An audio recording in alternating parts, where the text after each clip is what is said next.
ಸ್ನೇಹಿತರೆ ನಮಸ್ಕಾರ. ನಾನು ನಿಮ್ಮ ಹಾರಮದನ್. ಎಲ್ಲರೂ ಹೇಗಿದ್ದೀರಾ? ಫ್ರೆಂಡ್ಸ್, ಎಲ್ಲರೂ ಚೆನ್ನಾಗಿದ್ದೀರಾ ಅಂದ್ಕೊಳ್ತೇನೆ. ಮತ್ತು ತುಂಬ ಜನ ತುಂಬ ಕಮೆಂಟಲ್ಲಿ ಕೇಳ್ತಾ ಇದ್ರಿ, ಸರ್ ವಿಡಿಯೋ ಬರ್ತಾ ಇಲ್ಲ, ವಿಡಿಯೋ ಬರ್ತಾ ಇಲ್ಲ ಅಂತ ಹೇಳ್ಬಿಟ್ಟು. ಯಾಕಂದರೆ ನೀವು ಇಟ್ಟಿರೋ ನಂಬಿಕೆ, ನಿಮ್ಮ ಅಭಿಮಾನ ಸದಾ ನನ್ನ ಮೇಲೆ ಇದೇ ಥರ ಇರಲಿ ಅನ್ನೋದು ಒಂದೇ ನಾನು ದೇವ್ರ ಹತ್ರ ಬೇಡ್ಕೊಳ್ಳೋದು. ಯಾಕಂದರೆ ನಿಮ್ಮಿಂದ ಮಾತ್ರ ಅಪ್ಡೇಟ್ಸ್ ಸಿಗುತ್ತೆ ನಮಗೆ.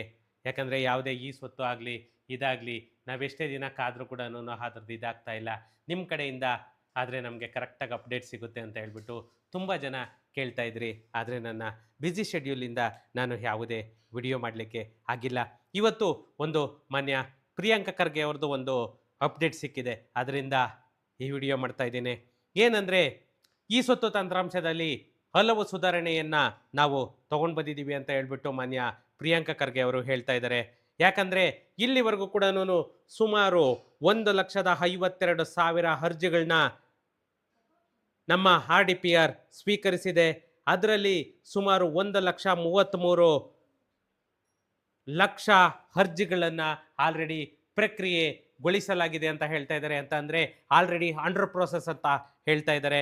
ಇನ್ನು ಹೊಸದಾಗಿ ಏನು ನಮ್ಮ ಈ ಸ್ವತ್ತು 2.0 ಅನ್ನೋದು ಪರಿಚಯ ಮಾಡಿದ್ದಾರೆ. ಅದರಲ್ಲಿ 11B ಅಡಿಯಲ್ಲಿ ಏನು ಬರುತ್ತೆ, ಆ 11B ಅಡಿಯಲ್ಲಿ ಬರುವಂತಹ ಸುಮಾರು 76,093 ಅರ್ಜಿಗಳನ್ನು ಸ್ವೀಕರಿಸಿದ್ದೀವಿ ಅಂತ ಹೇಳಿಬಿಟ್ಟು ನಮ್ಮ RDPR ಹೇಳ್ತಾ ಇದೆ.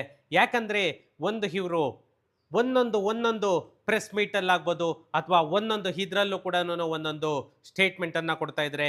ಅದರಲ್ಲಿ ನಿಜವಾದ ಯಾವುದು ಫೇಕ್ ಯಾವುದು ಅಂತಂದೇಳಿ ಖಂಡಿತ ಗೊತ್ತಿಲ್ಲ.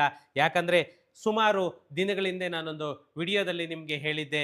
ಅದರಲ್ಲಿ ಅವರು ಒಂದೇ ಹೇಳಿದ್ದು ಅವತ್ತೇನೆ 1,35,000 ಅರ್ಜಿಗಳು ನಾವು ಸ್ವೀಕರಿಸಿದ್ದೀವಿ ಅಂತ ಹೇಳಿದ್ರು. ಆದರೆ ಇವಾಗ ಸುಮಾರು 1,52,000 ಅರ್ಜಿಗಳನ್ನ ಮಾತ್ರ ನಾವು ಸ್ವೀಕರಿಸಿದ್ದೀವಿ ಅಂತಂದೇಳಿ ಮಾನ್ಯ ಪ್ರಿಯಾಂಕ ಖರ್ಗೆ ಅವರು ಹೇಳ್ತಾ ಇದ್ದಾರೆ. ಯಾಕಂದರೆ ಇದು ಒಂದು ಸ್ಟೇಟ್ಮೆಂಟ್ ಕೊಡೋದಲ್ಲ, ಅದನ್ನು ಪ್ರಾಕ್ಟಿಕಲ್ ಆಗಿ ಯಾರಿಗೂ ಕೂಡ ಇದಿಲ್ಲ. ಆ ಥರ ಇವರು ಮಾಡ್ತಾ ಇದ್ದಾರೆ. ನಾನು ಹೇಳೋದಕ್ಕೆ ಏನು ಇಷ್ಟಪಡ್ತೀನಿ ಅಂತಂದರೆ, ಇವರು 1.5 ಲಕ್ಷ ಆದ್ರೂ ಅಪ್ಲಿಕೇಶನ್ ರಿಸೀವ್ ಮಾಡಲಿ, 2 ಲಕ್ಷ ಅಪ್ಲಿಕೇಶನ್ ಆದ್ರೂ ರಿಸೀವ್ ಮಾಡಲಿ, ನಾನು ಕೇಳ್ಕೊಳ್ಳೋದು ಒಂದೇನೆ. ಅಟ್ಲೀಸ್ಟ್ ಅವರು ಏನು ಅಪ್ಲಿಕೇಶನ್ಗಳನ್ನ ರಿಸೀವ್ ಮಾಡಿದ್ದಾರೆ ಆ ಅಪ್ಲಿಕೇಶನನ್ನು ಅಪ್ರೂವಲ್ ಕೊಟ್ಟರೆ ಜನಗಳಿಗೂ ಒಂದು ನಂಬಿಕೆ ಬರುತ್ತೆ, ಒಂದು ಖುಷಿ ಕೂಡ ಆಗುತ್ತೆ. ಫ್ರೆಂಡ್ಸ್, ನಮ್ಮ ಈ ಸ್ವತ್ತು 2.0ನಲ್ಲಿ 1,33,000 ಅರ್ಜಿಗಳನ್ನ ಏನು ಇವರು ಯಶಸ್ವಿಯಾಗಿ ಪ್ರಕ್ರಿಯೆಗೊಳಿಸಿದ್ದೀವಿ ಅಂತ ಹೇಳ್ತಾ ಇದ್ದಾರೆ. ಅದರಲ್ಲಿ ಆ 1,33,000 ಅಪ್ಲಿಕೇಶನ್ಗಳನ್ನ ಅಪ್ರೂವಲ್ ಕೊಟ್ಬಿಟ್ರೆ ನಿಜವಾಗೂ ಅವರೇನೇನೆ ನಮ್ಮ ಪಾಲಿಗೆ ದೇವರು ಅಂತ ಹೇಳಬೇಕು. ಯಾಕಂದರೆ ಇವತ್ತು ಅವರು 1,33,000 ಅಪ್ಲಿಕೇಶನನ್ನು ಕೊಟ್ಟರೆ ಇನ್ನು ಮಿಕ್ಕ ಅರ್ಜಿಗಳು ಕೂಡ ಇವರು ಅಪ್ರೂವಲನ್ನು ಕೊಡ್ತಾರೆ ಅನ್ನೋ ಒಂದು ನಂಬಿಕೆಯನ್ನು ನಾವು ಇಟ್ಕೋಬೋದು. ಯಾಕಂದರೆ ಇವರು ಹೇಳ್ತಾ ಇರೋ ಪ್ರಕಾರ ನಾವು ಪ್ರಕ್ರಿಯೆಗಳನ್ನು ಪರಿಶೀಲಿಸಿ ಈ ಸ್ವತ್ತು 2.0ನಲ್ಲಿರುವಂತಹ ಒಂದು ಪ್ರಮುಖ ತಾಂತ್ರಿಕ ಸವಾಲುಗಳನ್ನು ನಾವು ಎಷ್ಟು ಬೇಗ ಆಗುತ್ತೆ ಅಷ್ಟು ಬೇಗ ಪರಿಹಾರ ಮಾಡೋದಕ್ಕೆ ನಾವು ಒಂದು ವೇಗವನ್ನು ಕೊಟ್ಟಿದ್ದೀವಿ. ಅದರೊಳಗಡೆ ನಾವು ವಿಲೇವಾರಿಯನ್ನು ಮಾಡ್ತೀವಿ ಅಂತ ಹೇಳಿಬಿಟ್ಟು ನಮ್ಮ ಮಾನ್ಯ ಪ್ರಿಯಾಂಕ ಖರ್ಗೆ ಅವರು ಹೇಳ್ತಾ ಇದ್ದಾರೆ. ಅವರು ಎಷ್ಟು ವೇಗವಾಗಿ ಮಾಡ್ತಾರೆ, ಹೇಗೆ ಮಾಡ್ತಾರೆ ಅನ್ನೋದು ಇಂಪಾರ್ಟೆಂಟ್ ಅಲ್ಲ, ಆದರೆ ಎಷ್ಟು ಬೇಗ ಅಪ್ರೂವಲ್ ಕೊಡೋದಕ್ಕೆ ಸ್ಟಾರ್ಟ್ ಮಾಡ್ತಾರೆ. PDO ಲಾಗಿನ್ಗೆ ಇನ್ನೂ ಹೋಗಿಲ್ಲ. ಯಾಕಂದರೆ ಯಾವುದೇ ಅಪ್ಲಿಕೇಶನ್ ಸ್ಟಾರ್ಟ್ ಮಾಡಿದ್ರು ಕೂಡ under process of the PDO ಅಂತಂದೇಳಿ ತೋರಿಸ್ತಾ ಇದೆ. ಆ PDO ಲಾಗಿನ್ ಆಗ್ಬೋದು, ಪ್ರೆಸಿಡೆಂಟ್ ಲಾಗಿನ್ ಆಗ್ಬೋದು. ಇಮ್ಮಿಡಿಯೇಟ್ ಸ್ಟಾರ್ಟ್ ಮಾಡಿದ್ರು ಅಂದರೆ ಅದಕ್ಕಿಂತ ಖುಷಿ ಅಂತೂ ನಮಗೆ ಬೇರೆ ಇಲ್ಲ.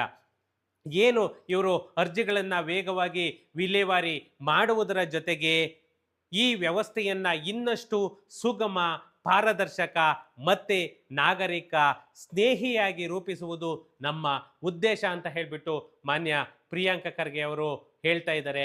ಇವರು ಅಷ್ಟು ಮಾಡವ್ರೆ ಅಂತಂದರೆ ಅಷ್ಟು ಮಾಡಿದ್ರೆ ನಮ್ಮ ಪಾಲಿನ ದೇವರು ಅಂತಲೇ ನಾವು ಪ್ರಿಯಾಂಕ ಖರ್ಗೆ ಅವ್ರನ್ನ ತಿಳ್ಕೊಳ್ಬೋದು.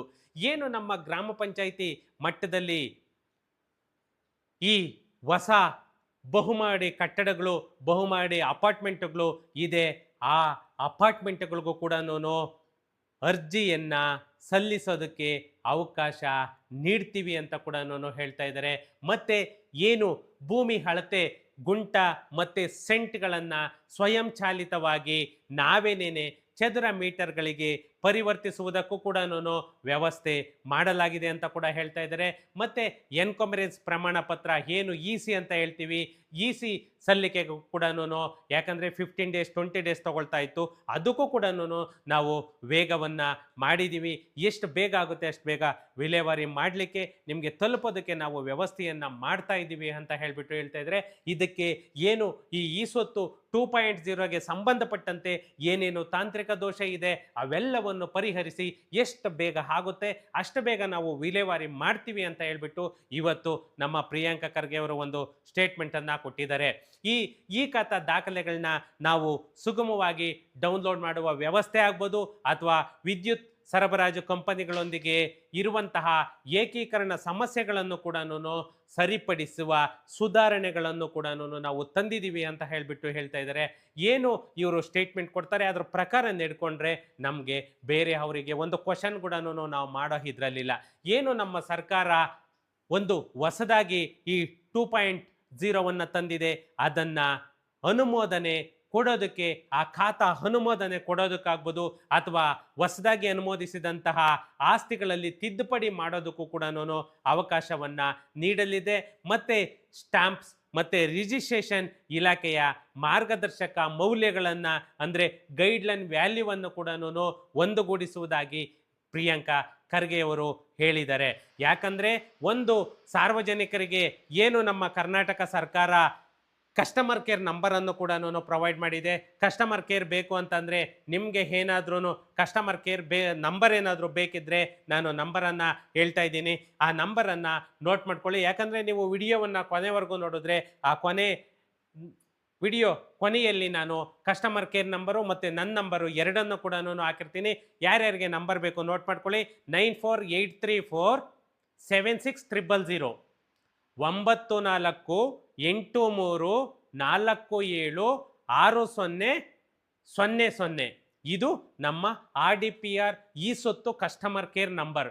ಈ ನಂಬರಿಗೆ ನಿಮಗೆ ಏನಾದರೂ ಸಮಸ್ಯೆ ಇದ್ದು ಅಪ್ಲಿಕೇಶನ್ ಹಾಕ್ಲಿಕ್ಕಾಗ್ಬೋದು ಅಥವಾ ನೀವು ಖಾತಾ ಅಪ್ಲೈ ಮಾಡಿ ಇದಾದರೂ ಕೂಡ ನೀವು ಈ ನಂಬರಿಗೆ ಬೇಕಾದರೆ ಕಾಲ್ ಮಾಡಿ ನೀವು ಸಜೆಷನ್ ಬೇಕಾದ್ರೂ ತಿಳ್ಕೊಳ್ಬೋದು ಅಥವಾ ನಿಮ್ಮ ಅಪ್ಲಿಕೇಶನ್ ಸ್ಟೇಟಸ್ ಕೂಡ ನೀವು ತಿಳ್ಕೊಳ್ಬೋದು.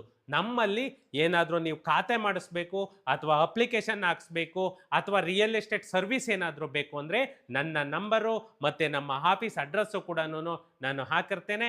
ನಮ್ಮ ಆಫೀಸಿಗೆ ನೀವು ಕಾಲ್ ಮಾಡಿಕೊಂಡು ನಮ್ಮ ಆಫೀಸ್ ವಿಸಿಟ್ ಮಾಡಿದ್ರೆ ನೀವು ಈ ಖಾತಾ ಆಗ್ಬೋದು ಅಥವಾ BBMP ಈ ಸ್ವತ್ತು ಈ ಆಸ್ತಿ ಆಗ್ಬೋದು ನಿಮಗೆ ಅಥವಾ BBMP ಬಿ ಖಾತೆಯಿಂದ ಎ ಖಾತಾ ಮಾಡಿಸ್ಲಿಕ್ಕಾಗ್ಬೋದು. ಪ್ರತಿಯೊಂದು ಸರ್ವಿಸು ಕೂಡ ನಮ್ಮ ಆಫೀಸಿಂದ ಪ್ರೊವೈಡ್ ಮಾಡ್ತಾ ಇದ್ದೀವಿ. ನೀವು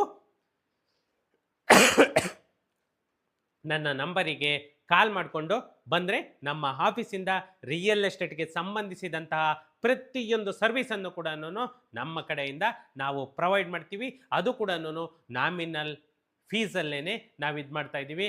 ಮತ್ತು ತುಂಬ ಜನ ತುಂಬ ಕೊಯ್ರಿಗಳನ್ನು ಕೇಳ್ತಾ ಇದ್ದೀರಿ.